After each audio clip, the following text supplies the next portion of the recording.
Et je suis revenu en fait au vin de manière très logique avec la rencontre avec Jacky Rigaud. Donc Jacky m'a initié à la dégustation géosensorielle et c'est ce qui fait que je suis là aujourd'hui parce qu'il m'a demandé ensuite de travailler sur le toucher et la texture, plus spécifiquement des vins.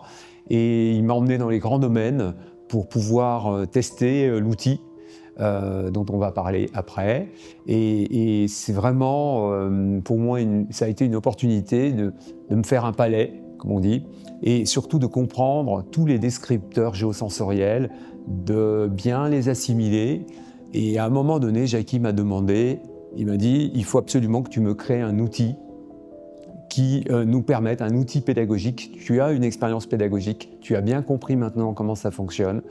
Donc il faut que tu me crées un outil pédagogique qui nous permette de bien comprendre le toucher. Et donc voilà, j'ai créé ce fameux outil dont on va parler, le toucher du vin. Et le principe de l'outil du toucher du vin, c'est ça, c'est de dire, on va commencer par verbaliser ce qu'on ressent. Nous, on appelle ça la dégustation intuitive, c'est-à-dire se reconnecter finalement avec tous ses sens. On a tout dans notre corps, mais encore faut-il l'éveiller et l'activer. Et donc par le toucher. La dégustation géosensorielle, c'est une méthode. C'est une méthode de dégustation, et cette méthode, elle permet d'identifier et de caractériser les liens qui existent entre un lieu et ce qu'on ressent en bouche. Tous les liens qu'on peut faire entre un lieu, par exemple ici, dans le domaine Gramonas, ce lieu, les spécificités de ce lieu, et qu'est-ce qui fait qu'on va retrouver simplement sur ce lieu une texture, un goût particulier. Ouais, c'est ça la dégustation géosensorielle, c'est chercher à faire ce lien-là. On ressent ce travail biodynamique et à travers la vibration qu'on a dans les vins que j'ai dégustés, c'est quand même la marque de fabrique ici, vraiment tout ce que j'ai dégusté, une superbe salivation et une salivation finale. La salivation finale, c'est la salivation géosensorielle, c'est celle qui nous intéresse parce que c'est celle qui nous sert à lire le vin. Et là, en l'occurrence, les finales sont très expressives. On a des salivations soit fluides, soit plus collantes, mais qui correspondent vraiment à des terroirs spécifiques, à des sous-sols spécifiques, à une géologie spécifique. C'est pour ça que c'est important de venir sur le terrain, de venir ici, de discuter avec Jaume et d'échanger pour comprendre le lieu. Et si on a compris le lieu, on comprend le vin également et on comprend la spécificité de ces vins et pourquoi le géosensoriel, ça fonctionne ici. Chaque fois que je teste des beaux terroirs, comme ici, des beaux terroirs, c'est évident. C'est bien évidemment beaucoup moins évident quand le message du sol n'est pas là.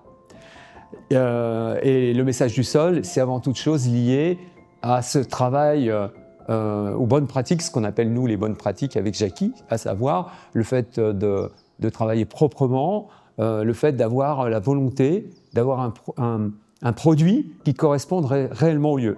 C'est pas beaucoup de vins dans le monde finalement qui sont comme ça. La majorité des vins ne sont pas, la majorité des domaines, on n'a pas ce message du lieu à travers le toucher et la texture. Mais quand on l'a, c'est qu'on est sûr, quand le géosensoriel ça fonctionne, c'est qu'on est sûr qu'on est sur des beaux terroirs et que la personne qui est là cherche à vraiment sublimer son terroir. Le toucher, c'est le sens le plus actif dans la dégustation. Et moi, je suis juste un passeur pour réhabiliter ce sens du toucher, pour lui redonner un sens, pour dire, on s'est peut-être trompé, on est allé trop loin sur l'aromatique et on a négligé finalement ce qui est l'essence même du vin, à savoir le toucher. Le toucher, c'est vital, je rappelle que le toucher, c'est vital, et le contact, c'est vital. On en a besoin pour vivre. Et pour le vin, c'est la même chose. Il n'y a pas simplement de la connaissance, on n'est pas simplement en train d'écouter des gens, on échange, on coopère, on mutualise. C'est ça aussi le toucher du vin. L'outil, le toucher du vin, c'est un outil qui permet à chacun de s'exprimer. C'est important. Il y a 20 ans, quand j'enseignais dans les écoles de sommellerie, on enseignait de manière très différente. Moi, j'ai le savoir et vous devez m'écouter. Aujourd'hui, c'est le savoir, on le prend des gens. C'est eux qui nous disent ce qu'ils ressentent et après, à partir de leur matière, nous, on essaie de leur expliquer comment ça fonctionne. C'est plus du tout la même pédagogie.